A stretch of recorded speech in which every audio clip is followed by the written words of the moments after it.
听过降头术吗？相传，在东南亚存在一种降头的神秘巫术。一个精通降头的巫师，可以远从千里之外给人施降，而且来无影，去无踪。降头师可分为黑衣和白衣两种，前者擅长降害，后者则善于解除诅咒，还能够助人渡过难关。影片中将为您揭示降头术的神秘面纱，以及如何才能避开这种邪术的侵扰。那在这个应该很多年前了，我10几岁的时候，我有一位好朋友，他又不是出家道士，但是他的祖上呢是正宗嫡传的道家某门派的正宗传人，非常正宗。所以他们家有记载，有历史以来的，第一个要修行，第二个还收很多弟子，他也掌管他这个门派哈。那么他一定要是替天行道，就是能够帮大家解决各种各样的烦恼，都是以慈悲善良为本的这样的人。那他们家呢姓马，应该说是我就叫他马大哥。话说呢，马大哥有一天呢就在我们附近处理一些事情，帮人解决问题。那有一天他就说，我出来时间不短了，我觉得家里有问题，我得回去，好像是不吉祥的事儿。那他说的很肯定，其实我也想去看看，我就请示师傅，师傅同意了。好吧，你陪马大哥去看看也当玩一玩，放松一下。那我们俩就一路走。他这是甘肃省中国的甘肃省。快到他家附近的时候，这个马大哥就感觉到有一股能量有股能量在往外推他。那个时候其实我也有点感觉我感觉那个风当中好像夹着不吉祥的那种东西打到脸，就是你能打到我脸上会痛，甚至有股腥味道，那又不是鱼腥，怪怪的味道。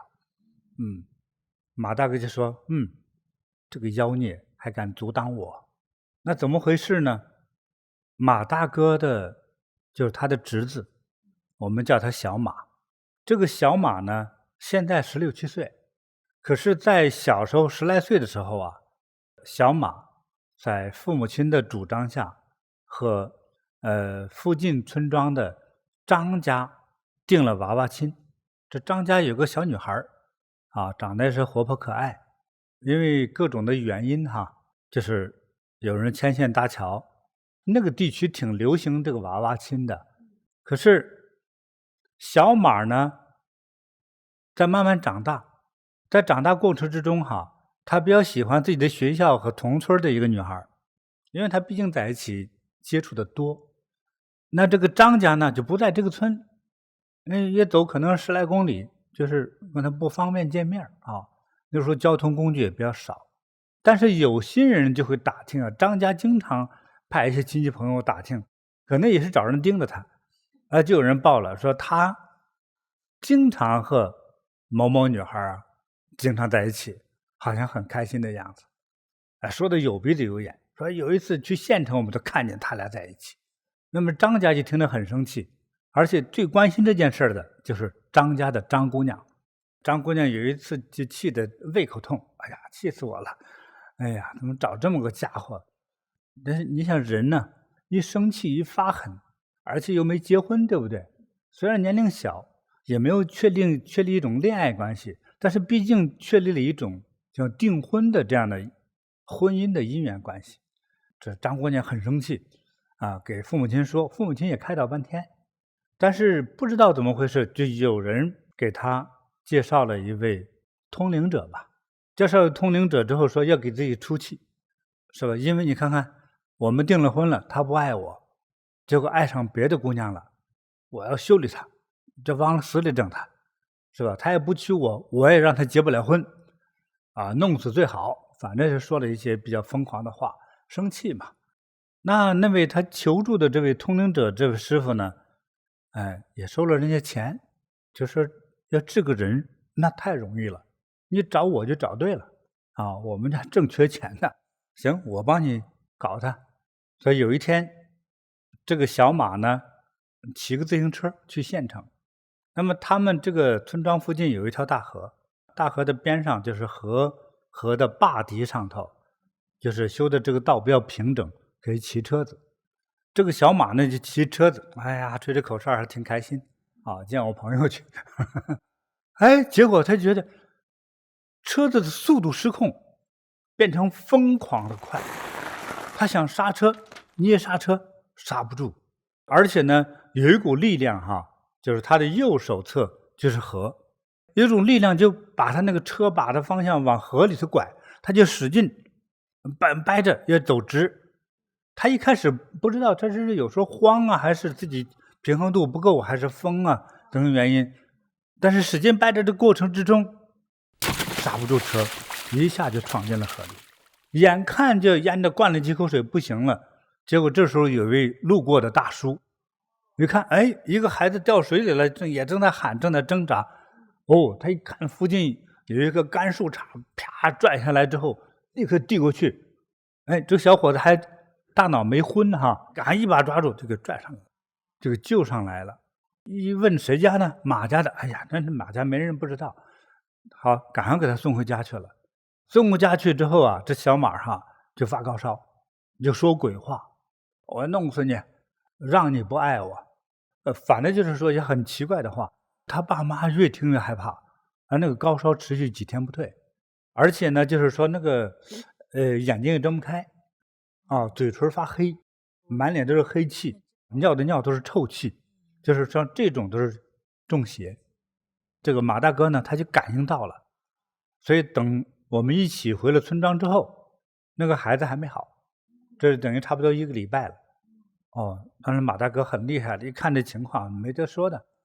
马大哥抽出一把宝剑，哗，屋里头做几个动作，我们知道是在做法了。拿一张烧纸，啪扔到空中，戳上他，念咒让他起火，之后扔出去就好了。孩子自己不躺了，下床就去撒尿，撒完尿说：“妈，我饿了，我要吃面条。”讲话也正常了。没事了。那这一家的老马们都商量这是怎么回事。马大哥说：“我觉得是有人是搞他。这么着。”我这是走了这一整天哈，很疲劳哈。到晚上我看看，第二天就告诉我们查到了。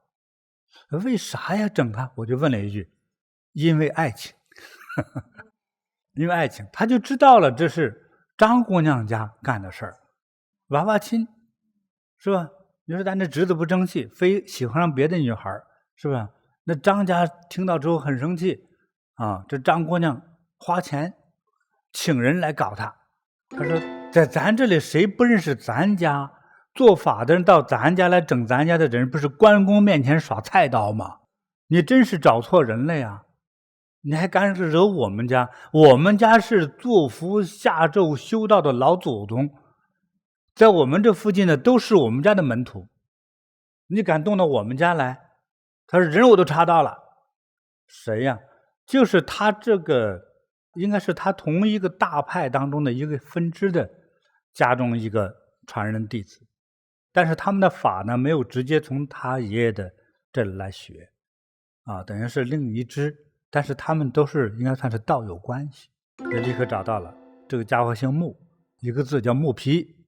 那我说去找他谈谈，说他这样来害我，敢用就是说我们这个佛咒当中最残酷的方法来修理咱侄子，我给他有什么好谈的？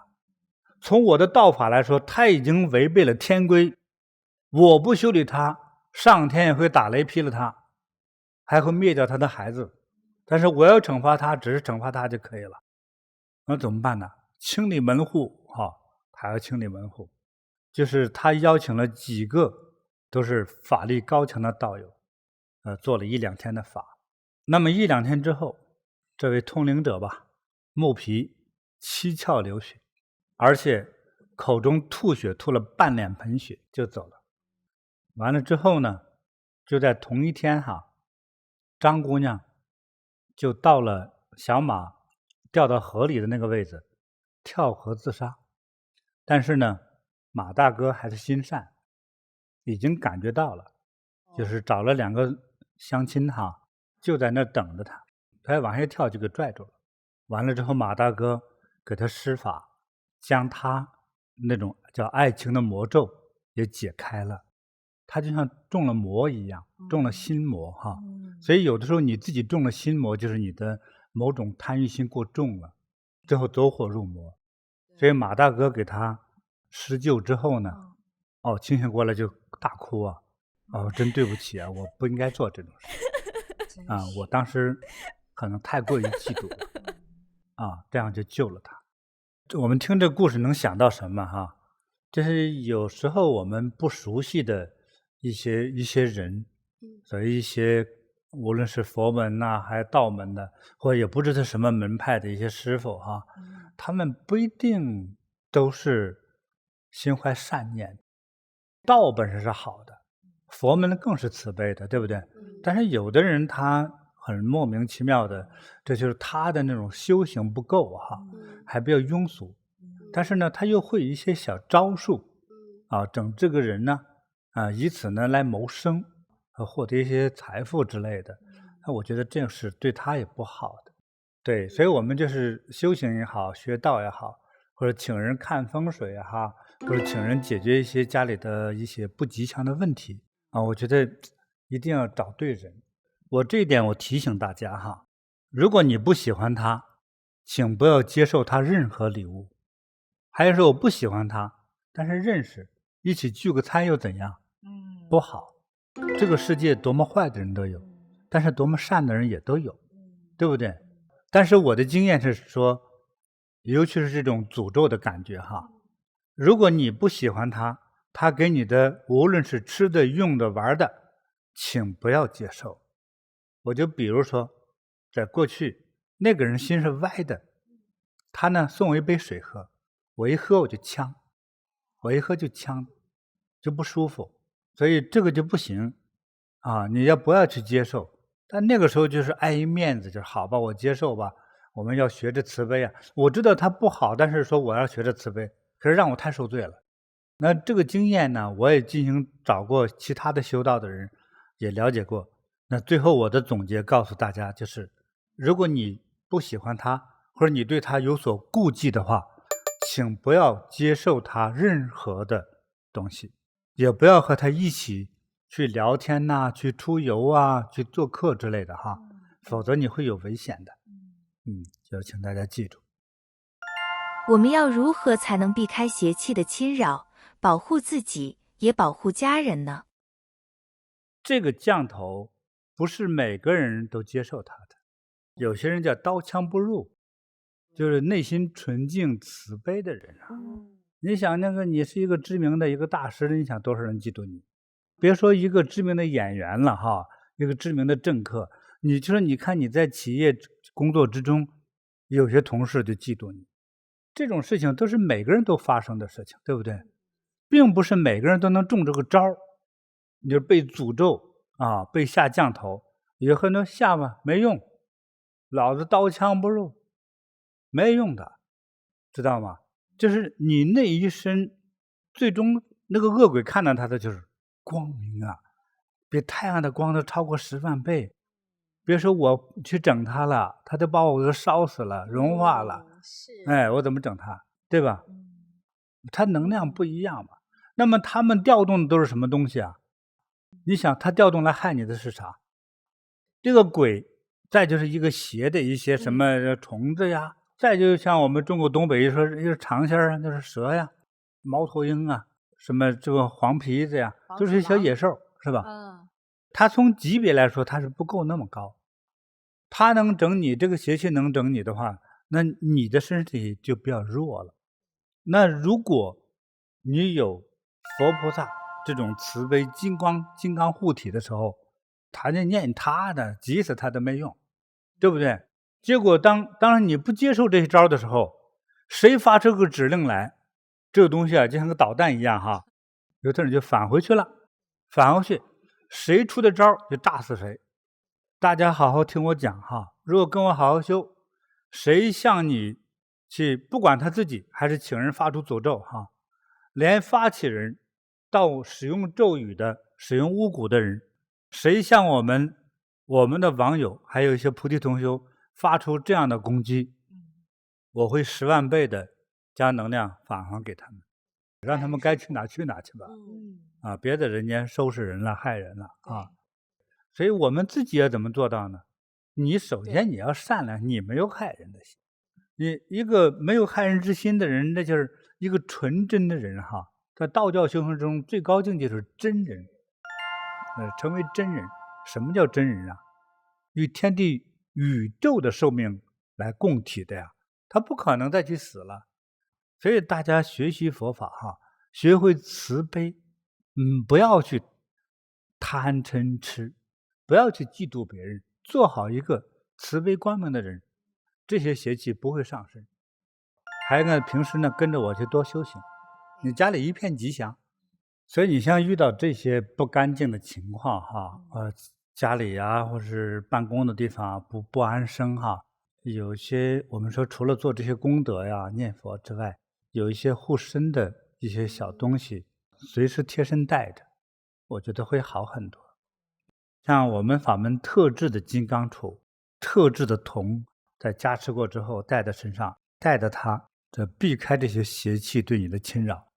我们的金刚杵、我们的天珠都是通灵的，它都会传达给你有感觉，说小心这里哈有问题，你就会有感觉哈。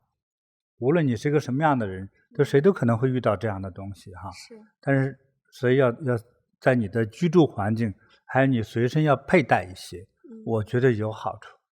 对，大家也看到有这个文殊菩萨像，文殊菩萨的慧见一举胜过太阳10万倍啊，能量无限呐。什么会计师啊、律师啊、官员呐，你要去供拜他，你会获得智慧。然后做学生呢，更应该去拜了哈，要拜这个文殊菩萨，他是智慧第一啊。在东方极乐世界，7尊圣佛圣尊当中，其实文殊菩萨他有3世是释迦牟尼佛的老师啊，是这样子的。只是在释迦佛来帮助地球众生这个时代的时候呢，文殊菩萨不放心，就化成了是随行弟子的感觉，来帮他的学生释迦牟尼佛的。所以这里就提醒大家哈，大家也去恭敬供奉这个大智大慧法力无边的文殊菩萨反正持法器的还有威猛相的这些菩萨金刚都可以供在卧房的来保护大家平安吉祥所以你看的这些有形的这些法物是能避邪气，咱们之前印的咱们菩提经典，对，那才是避邪气，放在你卧房，放在你办公室，那才好呀。我们这个红皮包装那么神圣的，里头有3、4部经典呢，就那一大册，对，这都是让你吉祥的。对，你有这么一部经典，有这些佛菩萨像在这供着的话，因为说实在话，1万公里内都是吉祥的，就是这样子哈。所以有一些菩提同修家里有我们这部经典吗？你用来干嘛？你真读吗？所以你读不读没关系哈，但是你可以供起来，还有放在你的卧房高贵之处，他就帮你镇宅，帮你看着。这里面所提到的所有的佛菩萨都护着你，